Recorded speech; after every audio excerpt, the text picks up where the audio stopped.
So yeah, it's been a little bit of time since I've uploaded to this channel. I'm kind of sorry about that. I've been really busy just with a lot of different projects and things going on. However, I did want to kind of make this video and talk about the Sony A7IV. It's been since January since I've had this camera, so that's what, 3 months now?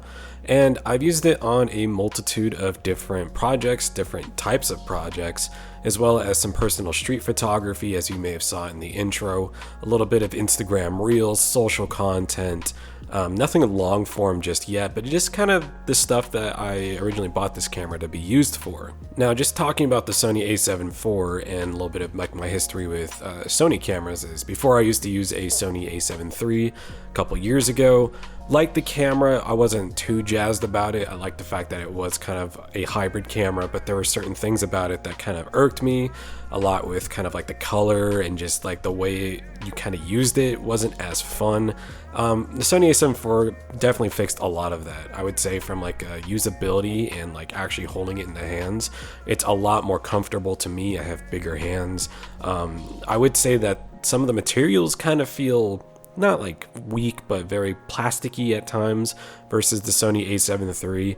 A recent shoot I did, I had my Sony A7IV there for mostly photography, but the entire shoot we did was actually on older Sony A7 IIIs, and you know, just kind of like holding them against each other. The A7 III definitely felt denser. It felt like a more dense product. But I think that's just because the A7 IV is slightly bigger and just kind of easier to hold, just a lot better handling. I definitely like the buttons and the mechanics on the Sony A7 IV a lot better than the Sony A7 III. The things just with like placements and finding your settings and everything have really made this camera pretty easy to use and enjoyable for hybrid shooting. Now, when it comes to hybrid shooting, yeah, I've done a lot of photo and video work with this already. However, whenever I go out to actually shoot with the A7 IV, I'm mostly using it for one specific thing. I don't usually use it in a both video and photo mode at the same time, on the same day, same shoot. I stick to one thing. If I have an idea in my brain and that's photo, I'm gonna go out and I'm gonna shoot photo. If I have something that I wanna make a video on, or do some social stuff, or do stuff for a video project, I'm only gonna be shooting video. Kind of juggling between those two things in a hybrid camera or whatever of sorts is kind of obnoxious, especially when you have to deal with ND filters. You have to deal with making sure that your frame rates are the right settings and all this stuff. Whereas usually when you go out and you do one thing and you use that camera for that one thing, you kind of go and you set up all your settings beforehand, you get everything ready to go, and you don't have to juggle the two different mindsets that's required when you're shooting photo and video. Because of that, I will probably be looking in the future to get either a second body of the A7 IV, or hopefully Sony decides to come out with like the A7C II, so that may have like a smaller body and I can use that as like my street photography camera and my behind the scenes camera, and then I can use the A7 IV for just video. So talking about the setup that I currently have with this, a lot of the photos and videos have been with one lens. That's the Tamron 28-75 G2 f2.8. It's kind of a tried and true lens. It's very easy to kind of encompass a lot of the different behind the scenes photo work, as well as do the video work that I need to do, especially for YouTube and stuff like this where it's talking head. Very easy to use. It's pretty much a more lightweight setup than say using like the Sigma 24-70 f2.8, which I've used before. Nothing is a giant monster, but it does have better image quality. So when it comes to image quality of the photos and stuff, I think they're really good. I actually really enjoy taking photos on this camera versus the Sony A7 III. Color science or whatever that they did, it's a lot easier to manage the files, I feel like, this time around.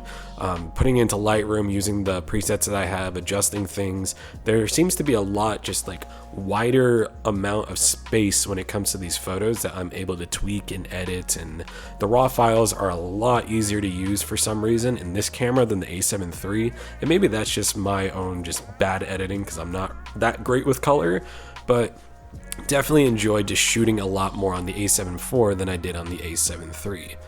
Now, I am also a Fujifilm shooter. I've used the X100F as my daily camera, my like travel, just life camera for the past 2 years now.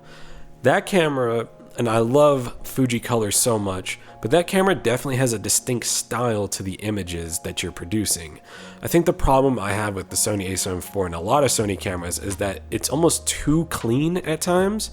I don't know if it's just kind of a thing with me. I feel like the camera is almost too pristine, and there's not a lot of character when it comes to shooting with Sony cameras. They do tend to feel like computers, which is perfectly fine for a lot of stuff like corporate work or just shoots in general where you kind of need that pristineness.